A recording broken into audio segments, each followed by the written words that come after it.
Steve Rogers एक छोटा बीमार सा लड़का था, लेकिन उसका दिल बहुत बड़ा था और इरादे बहुत मजबूत। स्टीव का सपना था अपने देश की सेवा करना।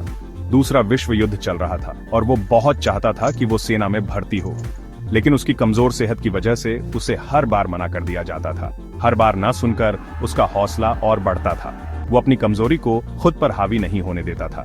वो जानता था कि उसके अंदर की ताकत ही काफी है। जिस चीज में वो यकीन रखता है उसके लिए लड़ने के लिए। कितनी भी बार ना सुनने के बाद भी स्टीव ने उम्मीद नहीं छोड़ी। वो बार बार कोशिश करता रहा। उसका इरादा कभी कमजोर नहीं पड़ा।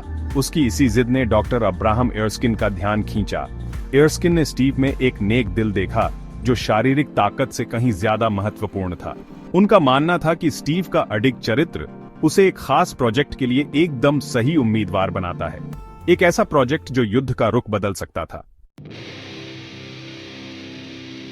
डॉक्टर एर्स्किन ने एक कमाल का फॉर्मूला बनाया था, सुपर सोल्जर सीरम, जो इंसान की क्षमताओं को बहुत बढ़ा सकता था। ये सीरम एक कमजोर इंसान को सबसे ताकतवर सिपाही बना सकता था। एर्स्किन ने इस खतरनाक प्रक्रिया के लिए स्टीव को चुना। उन्होंने स्टीव में वो हिम्मत और नेकनियत देखी जो इतनी बड़ी ताकत को सही तरीके से इस्तेमाल करने के लिए जरूरी थी। स्टीव रॉजर्स को सीरम का इंजेक्शन लगाया गया। जैसे जैसे उसका शरीर बदल रहा था, उसे बहुत दर्द हुआ। वो पहले से लंबा, ताकतवर और तेज हो गया। वो दुबला पतला लड़का अब नहीं रहा। उसकी जगह अब कैप्टन अमेरिका था, युद्ध से जूझ रहे देश के लिए उम्मीद की एक किरण। कैप्टन अमेरिका का पहला मिशन था हाइड्रा द्वारा पकड़े गए अमेरिकी सैनिकों को छुड़ाना। हाइड्रा नाजी शासन का एक खतरनाक साइंस डिवीजन जो नए नए हथियार बना रहा था। इस खतरनाक संगठन का नेता था जोहान श्मिट, जिसे रेड स्कल के नाम से भी जाना जाता था। कैप्टन अमेरिका ने बड़ी चालाकी और हिम्मत से हाइड्रा के अड्डे में घुसपैठ की। उसे कड़ी टक्कर मिली, लेकिन वो डटे रहे और पूरे हौसले से लड़े। उनकी बहादुरी ने दूसरों को भी लड़ाई में शामिल होने के लिए प्रेरित किया। उनमें से एक था बकी बार्न्स, एक कुशल सिपाही जो कैप्टन अमेरिका का भरोसेमंद दोस्त और साथी बन गया। वे कंधे से कंधा मिलाकर लड़े, कैदियों को आजाद कराया और हाइड्रा के कामों को बड़ा धक्का दिया। रेड स्कल एक खतरनाक दुश्मन था। उसके पास बहुत ताकतवर हथियार था, टेसरैक्ट। इस रहस्यमयी क्यूब में बहुत सारी ऊर्जा थी जो बहुत बड़ी तबाही मचा सकती थी। रेड स्कल दुनिया पर इसकी ताकत का इस्तेमाल करना चाहता था। वो दुनिया को अपने हिसाब से बदलना चाहता था।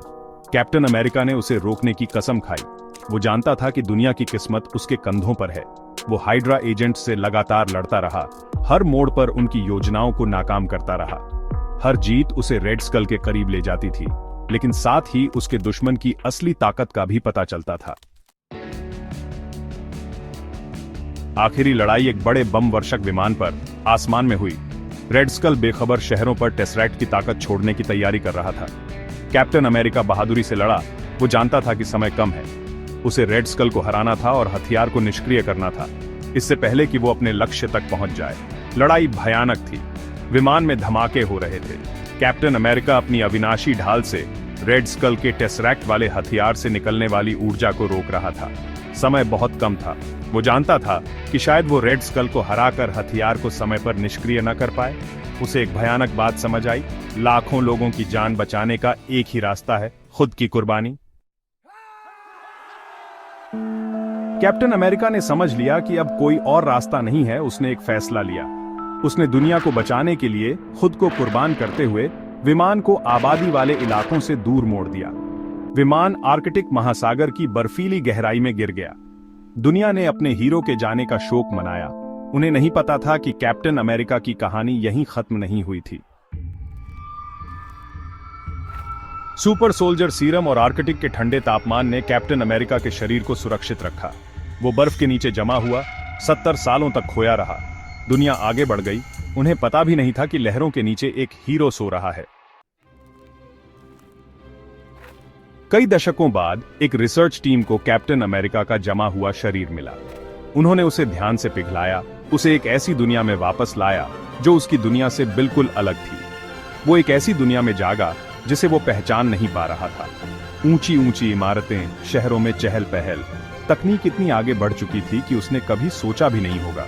ये सब समझना उसके लिए मुश्किल था, लेकिन कैप्टन अमेरिका ने जल्दी ही इस नई दुनिया में ढल गया।